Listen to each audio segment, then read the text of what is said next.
Mobutu avait dit. De nos jours, il est de bonne presse de parler de l'assistance des pays riches envers les pays pauvres. Quand un pays riche donne ne fût-ce qu'un kilo de médicaments à un pays pauvre, on mobilise la presse, la radio et la télévision. On échange des discours diplomatiques, les uns pour vanter l'aide, les autres pour remercier. Cette propagande a même suscité chez certains théoriciens des pays riches une opposition à l'assistance aux pays pauvres. Car, disent-ils, ce sont les pauvres des pays riches qui enrichissent les riches des pays pauvres. Il n'y a rien de plus faux.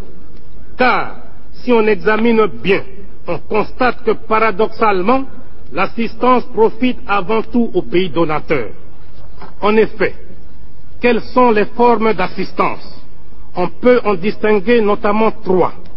Les bourses d'études pour les étudiants, l'assistance en personnel, l'assistance financière.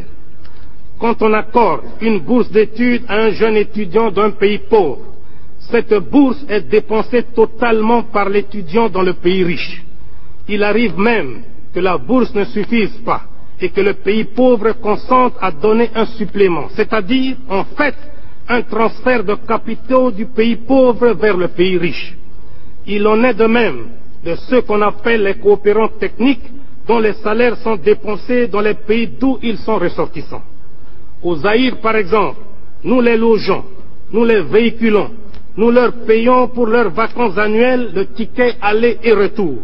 Quant à leur salaire, la moitié est transférée mensuellement à leur compte dans les pays d'origine.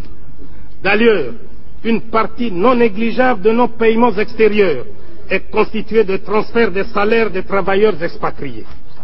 Toujours dans le cas du Zaïre, chaque année, nous devons consentir une somme de 40 millions de dollars pour transfert salarial des coopérants techniques. On parle aussi très souvent d'assistance financière.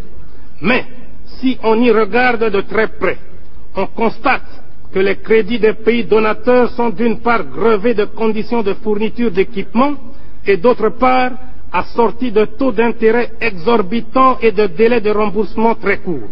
De plus, il reste dans les coffres des banques des pays riches et le pays bénéficiaire n'en reçoit pas un seul centime à dépenser localement. Il se passe donc comme si l'on finançait un pays pauvre sans que celui-ci ne bénéficie de ce financement. On dirait, pour utiliser le langage des financiers, que nous assistons là à une espèce d'autofinancement des pays riches eux-mêmes.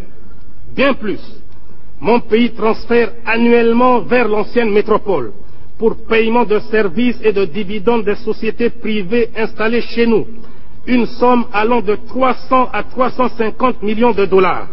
C'est pourquoi je me demande finalement qui assiste qui. Je suis convaincu